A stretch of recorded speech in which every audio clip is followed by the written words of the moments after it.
Hello, good morning, and good afternoon, wherever you may be. Welcome to Biden time, because yes, it is Biden time, and it's been a while since it's been Biden time. I'm very excited to be back.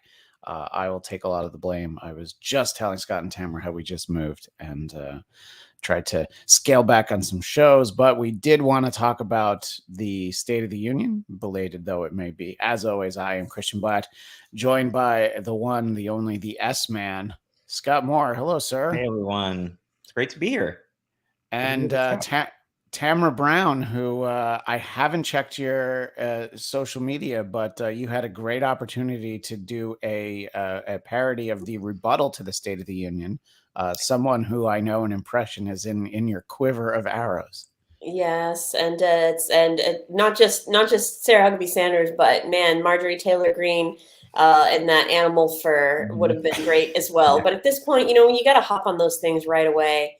And Yeah, I've that's been true. traveling this week, and I'm really sick, and which you might hear me Oh my hacking in the gosh. middle of this. I'll try to not do that, but for No, those reasons, I haven't been able to pump out well, uh, I an first of all, I impression. appreciate you playing Mhm. hurt, as they say. I hope that it's one of those colds or whatever that sounds worse than it is. But we do appreciate you being with us as always, but especially under the weather. So I will ask Scott first. Overall, big picture, State of the Union 2023 in 90 glorious minutes. I think 2.5 hours if you count all the hands that Biden shook Right. afterwards. What were your thoughts just in general? We'll talk about the speech first, Right. and then we can go to the proverbial peanut gallery. Yeah, I was gonna say the speech is a whole other level, but I think overall, Biden did what he needed to do. I mean, he, for all intents and purposes, has now basically that was his kickoff for his reelection. He needed to have an energetic speech. Needed to, be feisty. Need to show that he's in control. And I think from just the optics of that end of it, he did a very good job. And I know he just relishes being in being there in the chamber because I think it was like a record for him and how long he stayed afterwards to say hi to everybody. I think the year before it was something like 18 or 19 minutes, and then this year it was close to a half hour before he left. But I think overall, yeah, he did exactly what he needed to do. Um, I know no speech is perfect, and we can get into some of that later. And I'm sure from people even on the progressive side would be disappointed in certain things that were either glossed over or kind of missed entirely. But I think overall the speech was as good as it could be, and he needed that to be even compared to last year. I think his speech was pretty snooze fest last year. I think he did a really good job this year.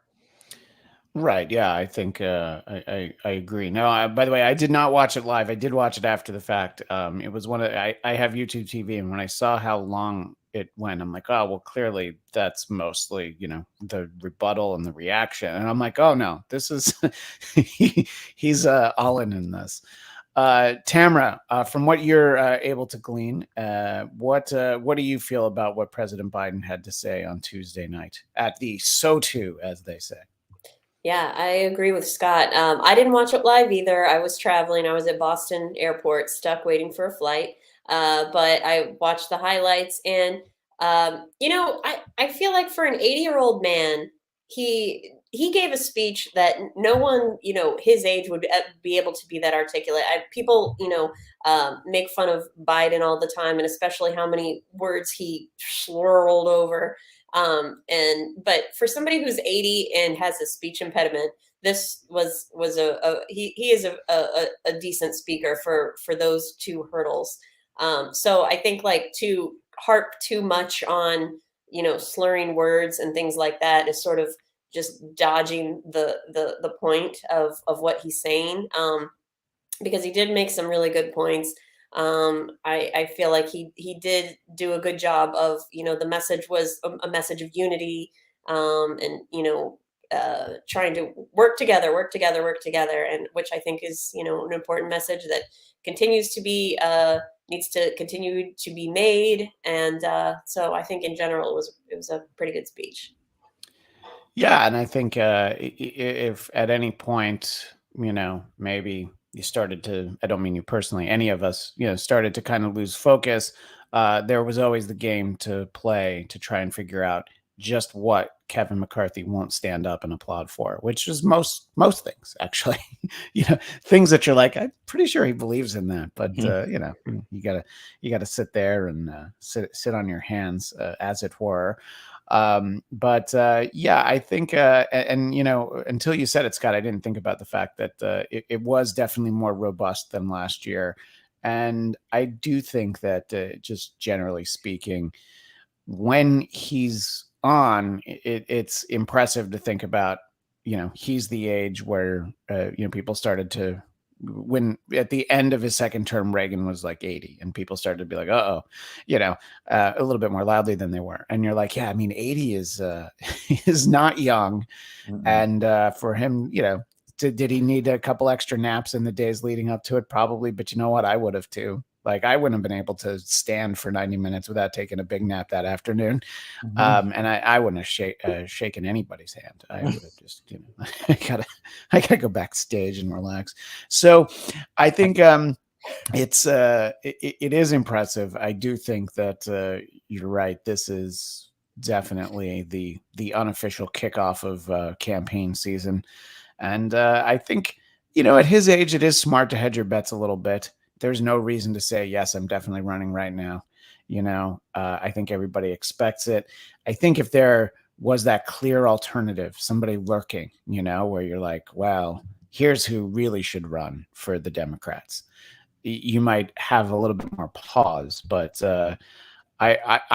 we talk about this periodically, and Scott, I think you probably can't think of anybody who would run this time and try and, and pull the rug out from under Biden. I think Buttigieg is somebody who would probably run again, but certainly not in 2024. I mean, what are your thoughts, Scott? Well, and I was just going to say again with the speech, if he did not have a good speech, because again, it was as best as it could have been for what he needed it to be, and it was great. Then I think there would have been more chatter about, hey, he's not, well enough to do this, or that was, because that's the point where you're on and everybody's seeing you, the public eye. So, and I've noticed that there's never been any discussion really out there at all about that part of his, nobody's been saying anything, even, on the Republican side or conservative side or anything, about now him being too old. I mean, they would have gone over the speech the way they did Madonna's appearance at the Grammys. Exactly. They would have been tearing it apart by how he looked or sounded. But yeah, I think now, most Democrats are having the respect and deference to what he's going to ultimately decide to do, and they're not going to jump out and say they're going to run. Obviously, if he's going to run, and we've seen this in the past, it doesn't usually work very well for anyone who's not an incumbent. It's very hard to challenge an active incumbent if they're going to choose to run again within the party. I mean, the closest ones you can come to in recent memory are, 76 and 80 on the Republican side. You did have some inter-party fights, and in 80 you had it also on the Democratic side with Ted Kennedy against Carter. So you see that, and it never works well for the person in the inter-party who's running against the incumbent. The incumbent is generally, not only going to have that advantage within the party, but they're going to have the advantage out the gate with whoever their opponent is on the other side. There is a thing, and that's why you see incumbents win so much. There is a thing to incumbency. So right now, there's going to be nobody that's going to go out of their way to say they're going to run against Joe Biden before he would say anything. And then if he does choose to run, these Democrats are going to know that's not in their best interest to try to run against him, unless, again, there was something that was more telling about him or his health or whatever, to where people are saying, okay, this is not good, he shouldn't be running, kind of thing. But if he's running and he's in, nobody's going to go out of their way to run against him. It's just not a good look for them when they have aspirations to run for higher office in the future. It just wouldn't, it's not good, and you're likely not going to win. Right. And to that point, Tamra, don't worry. I am, while I think that it still occurs to Hillary every once in a while that she'd like to be president, I don't think she actually will. I think that there are those days of like, it would be neat, wouldn't it? But I don't think that there's anybody, including her, it's fun to joke around about occasionally. Wow, But he's finally made. He's finally conceded. this is the reverse jinx where where it's like tomorrow she announces she's running, and I'm like, yes. Well, no, I always joke about because I'm like, well, Jimmy Carter, he only is a one-term president. He can still get a term. And he's older than Biden. It's true. I think he would be great. Makes Biden look young. Yeah, and I think he might not be doing Habitat for Humanity anymore, but he was doing it at Biden's age. He was just out there with a hammer, and you'd see him at Braves games. And Absolutely. yeah. There's but always that. he's earned some time to relax, and yeah, I mean, Tamra, I think that the consensus is that there's not like the real problem that I mean, the way that the right talks about Joe Biden, you would think that if Democrats actually listened, they would be like, oh my God, this is a disaster. But I don't foresee anybody over, well, I guess you could decide to run more than a year from now, but you'd really have to be in it, in primary season. So like over the next year, I don't see anybody going like, yeah, this is my time. Do you agree, Tamara? Yeah, which is unfortunate. It's unfortunate that we don't have another candidate, but like Scott said, that it's even if we did, it's not likely that they would be able to surpass the incumbent. But it's the Republicans don't necessarily have anybody either. Trump is not, is only losing followers and losing steam, and DeSantis doesn't really have, he's probably their best bet, but up against from Biden versus DeSantis, who knows, that would be pretty neck and neck. It's not like DeSantis would have a clear victory. So I guess the good news is that the Republicans don't really have anybody either. Right. And if I think best case scenario for Democrats is Trump runs as a third party candidate, because there is, what I was going to say, zero. There's probably like 0.5% of people who would vote for Trump who would otherwise vote for Biden, but everyone else you'd be pulling away from Republicans and not from Democrats. A candidate like Ross Perot, you definitely could have made the case about pulling from both, but obviously it hurt George H.W. Bush the most. Tamara, let me ask you, do you think it would be a different situation if the midterms had gone much worse, if they'd gone the way that we kind of even thought they were a month out, if the midterms had been really bad, and say maybe Biden's speech wasn't even, I don't know what letter grade we want to give it, but if you think it was a B, what if it was a C minus? Would we be in a different situation right now if November had gone very poorly for Democrats instead of just we got some disappointment here? Not necessarily. I think that, maybe there would have just been more shouty, a little bit more of the theatrics probably would have been leveled up a little bit more. But no, I don't think there would have been much difference to the speech. It wasn't sounding like it was like a victory. Like he's touting what his administration has accomplished, but it didn't seem like it was like necessarily any sort of like victory, democratic victory was a signpost of the speech. So I don't think it would be tremendously. So there wasn't, just hypothetically, there wasn't a giant banner that said "Mission Accomplished" behind him. I think he was implying that there was still work. There should have been a giant banner that said, I don't know, "Quiet, please." Well, I do want to talk about this, and if it had the meme, if this meme that I'm showing, if it had the website whoever created the meme, I would love to give them credit, but the versions that I've seen, it's been cropped off. But so there's these images of Marjorie Taylor Greene. Whenever a woman gets kicked out of a comedy club, quote, just for laughing, she looks like this. And in just the the terrible, I would assume it's fake fur, but considering it's probably real fur, it just looks, just the visual of Marjorie Taylor Greene. Leave that up for a couple of moments. It's interesting because some of the reaction on the right was like, wow, this is the first time I've ever heard booing during a State of the Union address. And I think that they probably don't watch enough of them. Mm-hmm. It's not usually catcalling and heckling. It's not there's occasionally like a you lie, but this was on a different level. But I don't know. I mean, it's like, but that's exactly what her party, that is what people, that branch of the Republican Party, that's what they want to see. They want to see that because they believe that they are at war and their candidates need to do everything that their candidates need to break with tradition and do everything that they can to, stop this horrible culture war that's happening.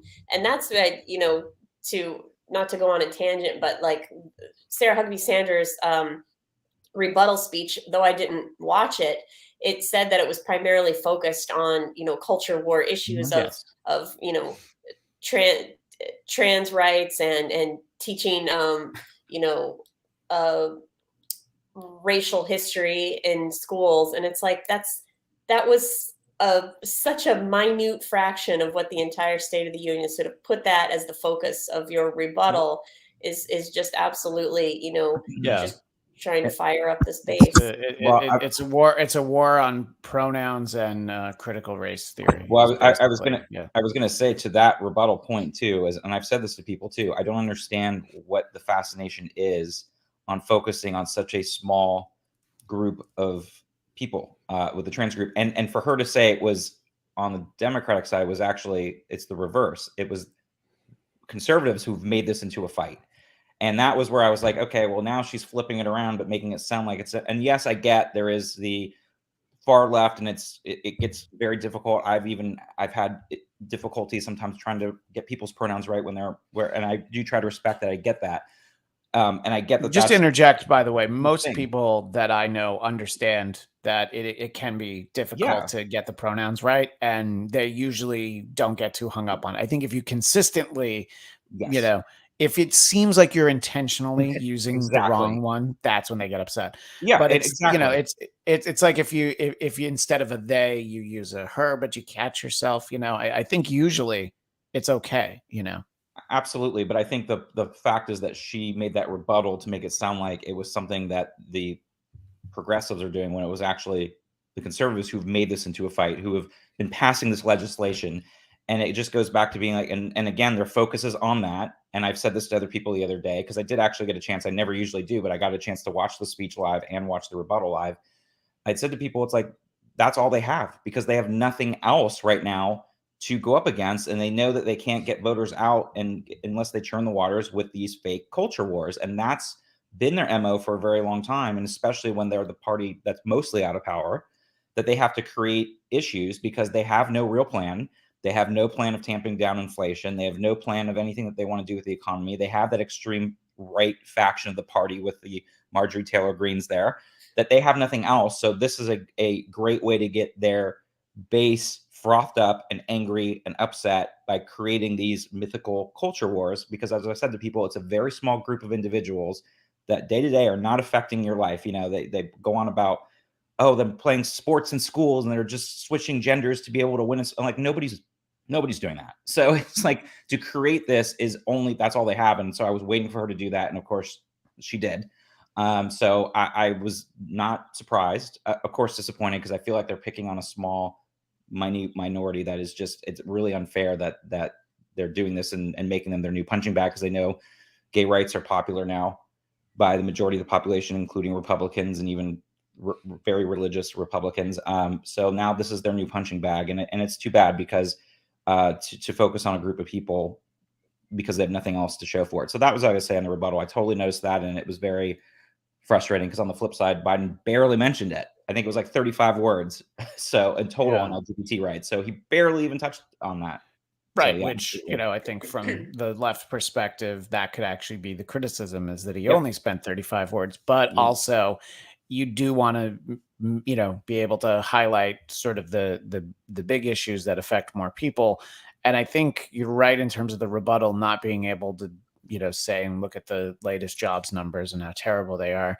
And, you're a year further away from the start of the pandemic. So it's not even like vaccine mandates and mask guidelines and things that aren't really happening as much. I mean, I think it's in May, I think that Biden said that like, yeah, we're going to pretty much ease up on all the emergency orders. So those are all the drums that they probably were expecting to be able to beat. And then it's like, well, there are drag queen stories happening somewhere, I think, which I also don't know how common those are. But it's like, you just need one. You need one image of a drag queen reading to children to be like, look at this, this epidemic, And the largest, the biggest part of the State of the Union that stood out the most, of course, was the Biden mentioned talking about sunsetting Medicare and Social Security, which caused the big outburst. I mean, did the rebuttals even touch on that? No, not on hers. No, but it was interesting you brought it up because there's been a whole article. Because again, I think what Biden has been doing was brilliant. I think the way he handled that during the speech was absolutely brilliant. And there is something to be said with experience and someone who's been there. As much as we hate the fact that we have lifetime politicians, there is something to be said. He knows most of the people in that room. He knows exactly how all of this functions of those particular roles work in government, and he was able to just throw it right back to them on live TV. Was absolutely brilliant. Which again, back to your point, Christian, is like an 80-year-old being on it like that and making them put into a corner to basically say they're not going to get rid of it. But it is fascinating because they are blatant. Rick Scott's goal in his 12-point plan was to sunset those programs. Right. Yeah. So for them to, and again, granted, to Mitch McConnell's credit, and I just read another article in the Washington Post about this morning, he's going on saying that's a Rick Scott plan. He's trying to step away from it because he knows that it's not popular. And it's really fascinating that Rick Scott's running in a state with the highest senior population next year when it's a presidential election and he's up for re-election, and he barely won. He won by even slimmer margin than Ron DeSantis won in 2018. He won by like 10,000 votes. So he's doing a very unpopular plan and he's doubling down on it. And Mitch McConnell's trying to distance from it because they know that's not going to be popular with their senior voters. So it's fascinating, but it is out there. It's on paper. And Joe Biden went to Florida after the State of the Union speech and basically brought it up and gave the 12-point plan to everybody in the audience. I mean, they are definitely playing offense right now. And I think what they're doing is actually quite brilliant. They're not waiting around. They are going, and they know Florida's probably out of reach, but they are going out there and they are hammering this plan. And they're on the offense instead of the defense right now, which I think is a really good strategy, which they need to be if they're building the case for a re-election run. There was, sorry, Christian, there was, no, go ahead. to mention real quick, there was an old Key and Peele sketch where Jordan Peele played Obama, and he's at a table with Republicans, and knowing that they're going to disagree with everything that he says, he's making these points like, and so I guarantee that we will move government towards small government. Everything will be the rights of the states. And they all go, boo. And he goes, oh, no. Okay, then big government it is. And so it's just like, it's as if Biden took had just recently watched that and was like, oh, smooth let's move. just do That's that. what we're going to do. So, I mean, I suppose that I imagine that, like Kevin McCarthy, I was trying to look up like which Republican specifically did champion, cutting Medicare and Social Security. And there were variations where it was things like, a lot of Republicans in 2015, including Kevin McCarthy, voted to raise the retirement age to 70. So, it's not necessarily cutting Medicare, but it's making it unavailable to, millions and millions of people. So I'm sure it's things like that to them, they're, piecemealing like, well, I wasn't trying to cut it. But anyway, that was just a smooth move on Biden's part, whether it was intentional or not. Yeah, no, I think, handling, I mean, look, when you're a politician, not every, especially if it's ad libbed, but all of your little jokes don't always land. But again, at his age and dealing with, really a tough room, and I mean, there's a lot of people there that that agree with him, but the people who don't are very vocal about it, literally, in that room and outside. I wanted to take a moment. It is a minor interaction, but I was really surprised to see that of all the people to waltz over to George Santos and tell him that he should be ashamed of himself. I guess in a way, Mitt Romney, I mean, I guess he seems like the guy who's just like, and somebody made the point of like, oh, like all 534 other people in that room aren't liars. Of course they're all liars. You bend the truth, you fib to get elected. But I mean, this is the kind of guy who like lies about stuff that's stupid. Like he said he was involved in the Spider-Man musical. Like, no, like, he didn't say that he came up with the idea of Phantom of the Opera. No, one of the biggest flops in Broadway history. Play that lost like $75 million in like a couple months. And he's like, yeah, I was in on that. Like, what? You just can't stop lying. I mean, that's why John Lovett's playing him on the Tonight Show is just like, obviously, his Tommy Flanagan Pathological Liars Anonymous character.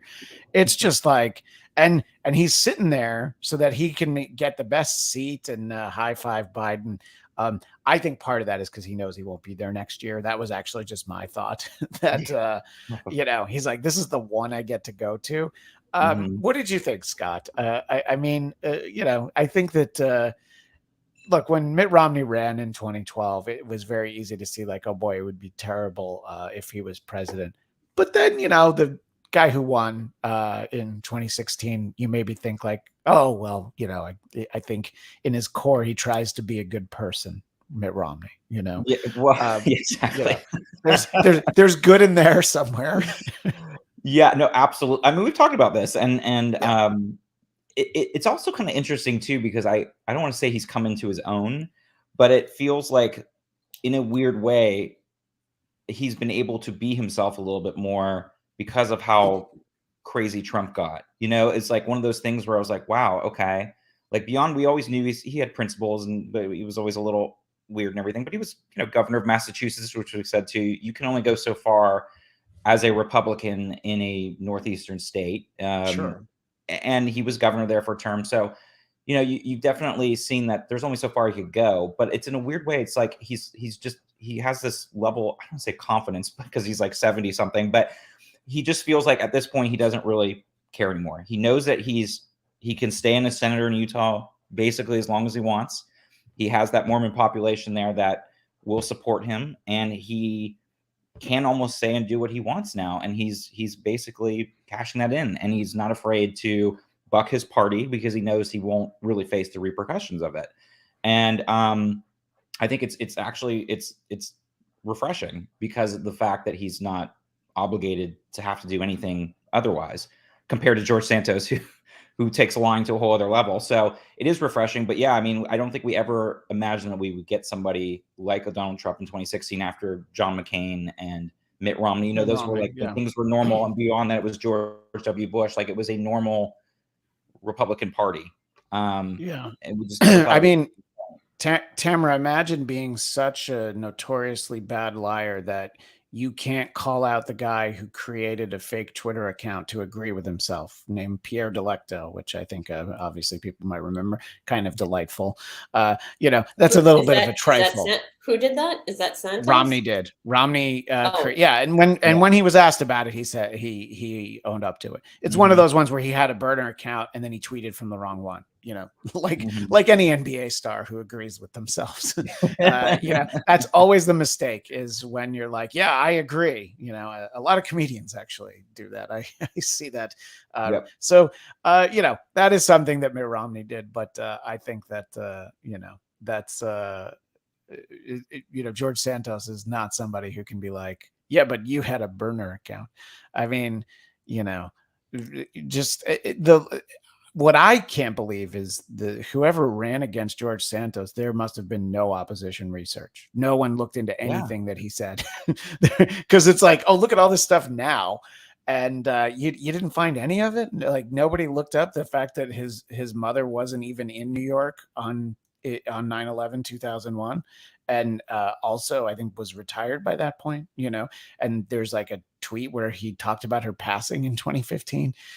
Just I was like, so nobody like did a Google search on this guy. One of those situations, great for comedy, but oh boy, what do you think, Tamra? What do I think? About I think it's about Mitt fine. Romney sidling up to him and being like, look, there's a lot to be embarrassed about in this city, but you're kind of the most embarrassing. Yeah, it's pretty funny that there is that much. There's been times in history where you would think that there would be this mega pariah in Congress, but I think now this one takes the cake. Which is hard to do. I mean, he's certainly carved out a legacy for himself in the history books. So, and maybe that's all he really wanted to do, because I guess compulsive liars, just want the attention. So he's made his mark in history, for better or for worse. And I guess that's all that matters. And so now, I'm sorry, who does he represent? Is it Long Island? Yeah. Yep. So, County. So anybody, anybody who knows the New York metropolitan area, that's not entirely shocking. That a guy from Long Island can literally bullshit his way right to Congress.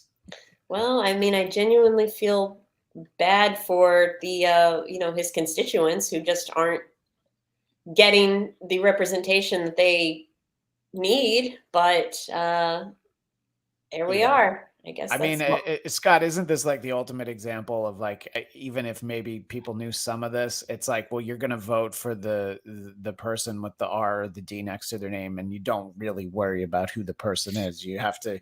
You're basically voting for the team.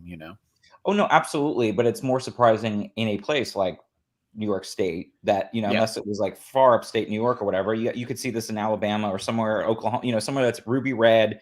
And they're going to vote if that has the R next to their name, and the D is running against them. So that would be, not as surprising in that sense. But in a place that this district flipped from Democrat to Republican, so it's even more surprising. I mean, this was part of the reason why the Republicans actually were able to take the House, where there were several flips in New York State that flipped over, and this was one of them. So it was close to begin with, and I think, just to your point, Christian, even on the Oppo research, like, where was it on the Republican side too?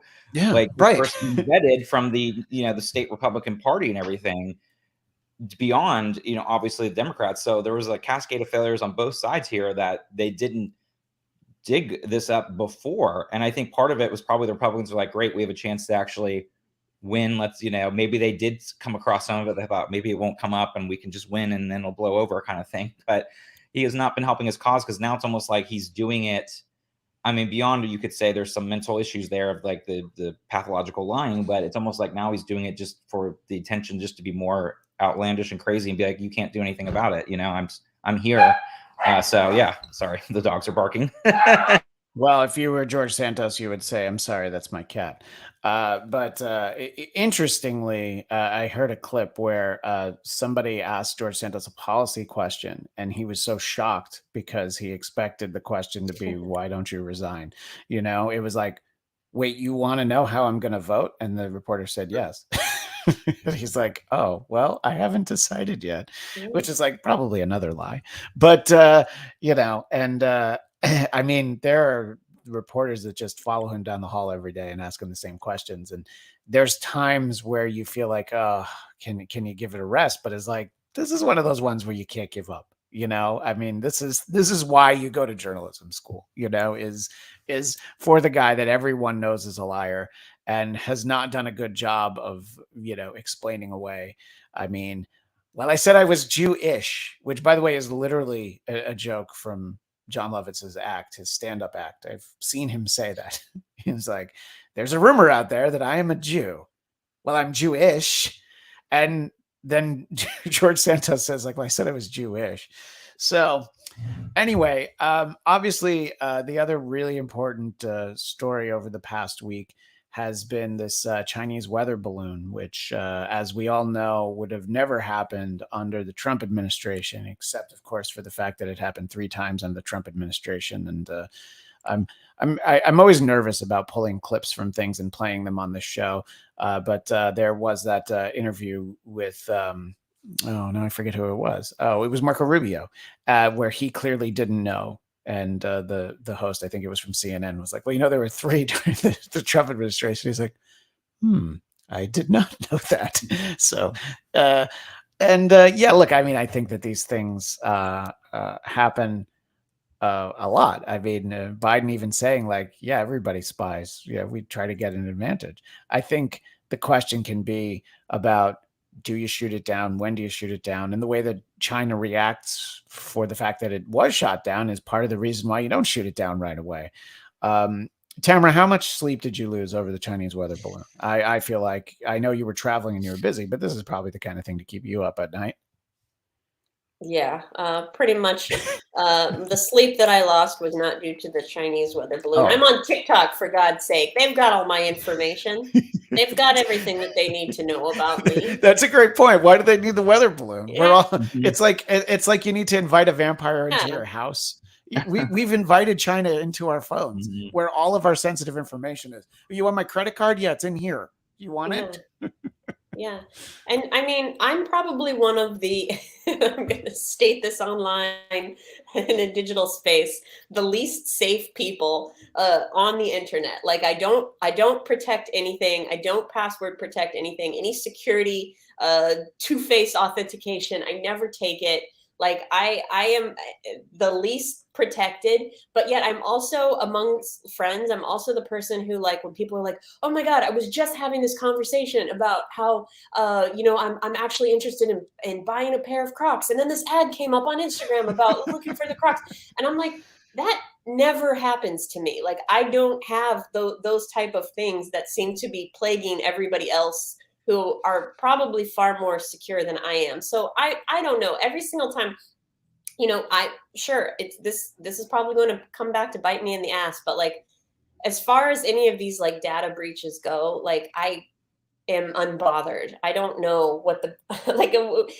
I don't know if it's a matter of, like, sure, maybe everybody's understanding something that I'm not understanding, or maybe it's just that, like, are people just thinking that they're far more important than they really are? Like, what does China, aside from targeting your interests so they can sell you more cheap crap that you don't need, what do they really need from you?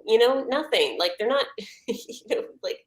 So I really don't see what the big deal is about. To your point, Tamara, while you've been talking, I just logged into your Facebook, Twitter, and TikTok just by guessing that your password was Tamara Rocks, ROX. I tried ROCKS at first, and when it didn't work, I'm like, you know what? I think it's more fun to spell rocks with an X. So something to think about. Maybe add rocks 1, 2, 3. Same password on my Starbucks account. Have at those 52 stars, Christian. Same. I could use 52 stars for Starbucks. Scott, when it comes to obviously, I don't think we want to be spied on by anybody, but the reaction to the weather balloon. This conversation we're having is less about the weather balloon and more about the reaction to it. What are your thoughts? Yeah, I mean, look, is it creepy? Yes. I mean, you just see this balloon floating in the sky, doing who knows what. Yes, of course it's creepy, and yes, of course we don't want anybody spying on us. But the point is, it's been going on for years, and sort of everybody does it, and it's not good. But like we were saying earlier, they have everything they can possibly need if they're spying on us. They have satellites. They know what's going on. They have TikTok. I mean, that's part of the, like, to Tamara's point, it's like, if people are very rarely now, unless they're really off the grid, have a lot of their personal you've given up your privacy at this point to be able to interact digitally beyond just, because our own government has reams of information of us, everywhere. So everybody's spying. Again, doesn't mean that it's right. And it is absolutely not good to have these balloons floating over our airspace, but it does happen, and it's not a new thing. which, again, Republicans are just trying to find points. But the fact of the matter is the government, and Mitt Romney even said it was, again, going back to Mitt Romney, he was like, yes, the government did the right thing. They waited to shoot it down until it was away from a populated center. I trust, the intelligence officials. Like Mitt Romney again said that, because again, he doesn't have anything holding him back from speaking the truth. And if it was on either administration side, it would have been a very similar outcome, because you don't want to be shooting something down near a populated center that has debris flying and you don't know what kind of damage it could do. Because can you imagine the reverse would happen if Biden said shoot it down, which I think he did say at one point, and they said we need to wait, and they would agree to it, and it somehow injured or killed somebody or did some kind of severe damage, we would never hear the end of it. It would go back to, and rightfully so. So, I mean, you can't always win with the opposition on anything that you do. And no, it's not a good thing, but it's been happening and it's going to happen again. And that's part of living on this planet. You're going to be spied on by other countries, and we're going to be spying on other countries ourselves. It just was an odd choice on using such a interesting piece of tech in order to do that. And again, is a little bit of a creepy part of tech there, something that's very old fashioned. So it's bizarre what their motive was. Some people have said it was on purpose to distract from other things or whatever, because it does feel odd. Like why now would you be sending out these sort of old technology type of things when you have satellites and other information you can gather, and TikTok? So, there could be a deeper level there that's almost like they wanted to get caught, even though they kind of seem conciliatory and apologetic. It does seem a little odd on that end of it too. But right, shoot down the weather balloon so you don't notice the the Trojan horse in the main visa database for the country. As many of us know, Sunday is the Super Bowl, also known as the big game if you're an advertiser not associated with the brand. But That at has least directly most affected years, my job. How many tweets we had to change to the big game instead of the big game, stupid yeah. Super Bowl. Yeah, instead of and every once in a while a company will go have a soup, as in the liquid drink, or bowl, but then you still you still might get in some trouble.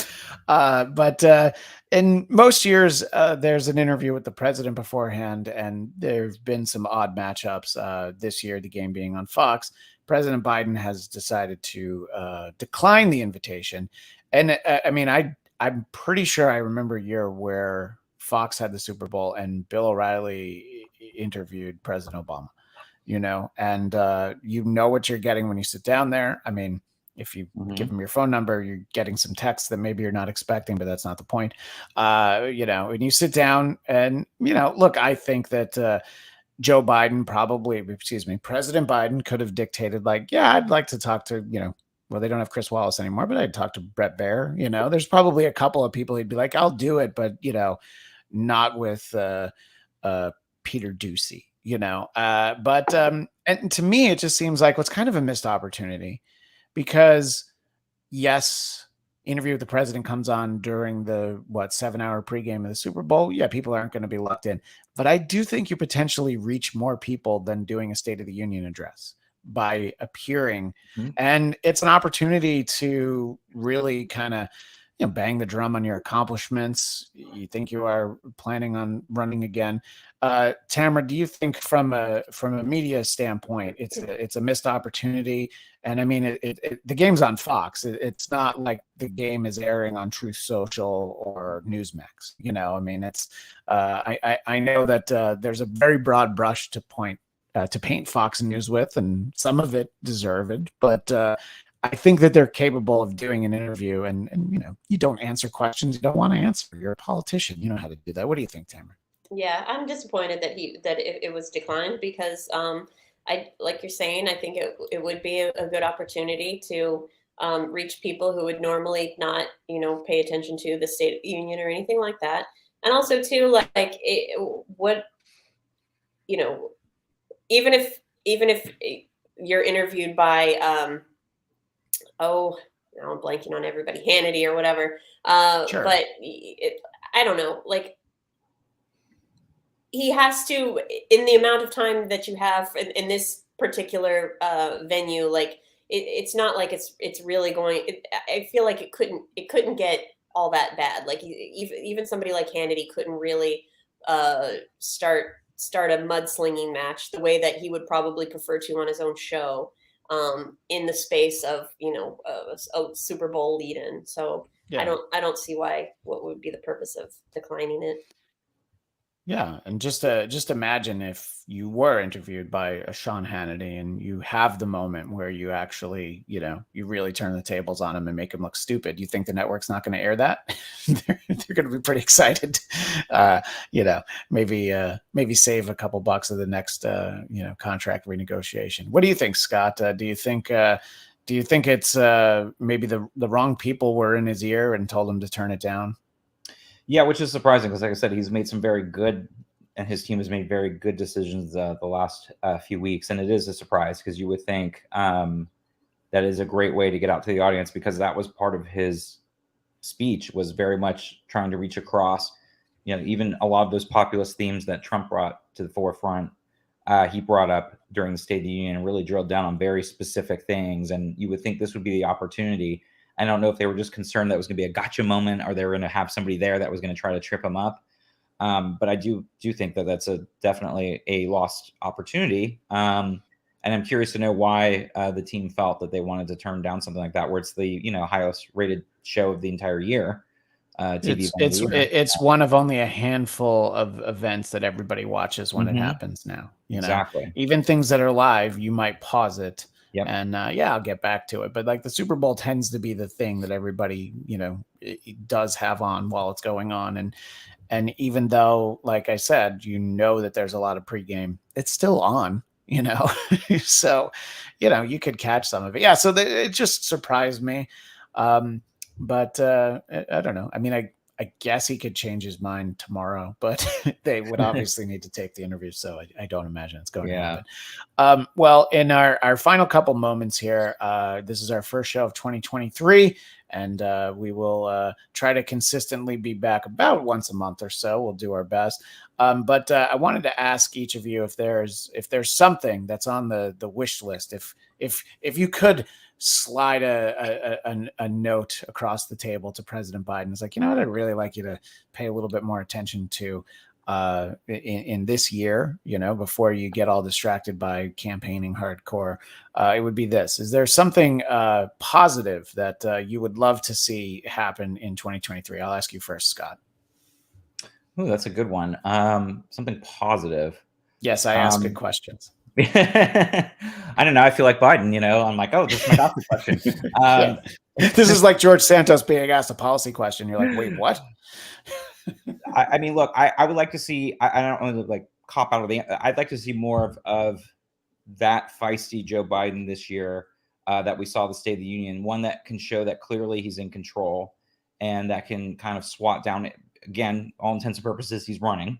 That can swat that down to show he's energetic, he's in full command, and that he's able to really push back on some of the extreme parts of the Republican Party. And that was the other good point that I thought he did a great job with. He only said some Republicans when he was in the State of the Union speech. That's a great point. Yeah, I'm glad you made that distinction. And he made a very specific distinction, which I thought was great, and not painting everybody there. And I think if he can continue to show, he's willing to work across the aisle, and he's able to continue to, it sometimes drives me crazy that he's so focused on working across the aisle, which to some degree I get, but it's like, let's also focus on the things that are important to the Democrats and to the base on the Democratic side to keep people going. I think the Republicans doubling down on abortion is a absolutely terrible idea. They still want to focus, and they thought the delivery was not good. So they're going to continue to focus on that. And I think if they make that part of their campaigning next year, it's not going to be good for them. So I think he needs to continue to be that way, presidential, be positive, like he did in his speech, but be willing to defend the programs and things that have made the country better, because there still seems to be a disconnect with him and his policies and the country feeling like things are good, and they don't feel like he's done a lot, which in reality, he and Democrats did do a lot in the first 2 years, and it hasn't been messaged well. And I think that's always been part of the Democrats' problem, is that they're just not as good at messaging their wins that the Republicans are for exaggerating their wins, so, and then exaggerating the other side. So it'd be great to see him and the team continue to be proactive, be on the offense rather than the defense, continue to up and be positive about all the great things that they have accomplished over the past 2 years and keep riding that direction. And of course, not shying away from some of these progressive policies that are universally accepted, and not to allow the Republicans to focus on these culture wars. They need to take the offense on that and not the defense, and continue to say that trans individuals and some of those other people that may not be a big population voting wise, it's still important to say that we need to be good for across the board. Continue to focus on women's reproductive health and framing it that way. And I think that will go a long way if we continue to see a Biden like that we saw the speech, and they continue to be on the offense. That's going to help them as they get closer to election year, because it's going to be hard to get substantial things done now when you have a very thin Republican House majority to get substantial legislation done. But I think where there's an opportunity, they should continue to do that, and continue to hammer them if the debt ceiling doesn't get passed, because that's clearly on the Republicans. So that's going to backfire on them as well, on the Republicans. So I think they can continue to show that they're the adults in the room, which is what Kevin McCarthy was hoping the Republicans could do during the State of the Union, but that obviously didn't happen. And I think that'll help going a long way for the rest of the year as they start to lead towards 2024.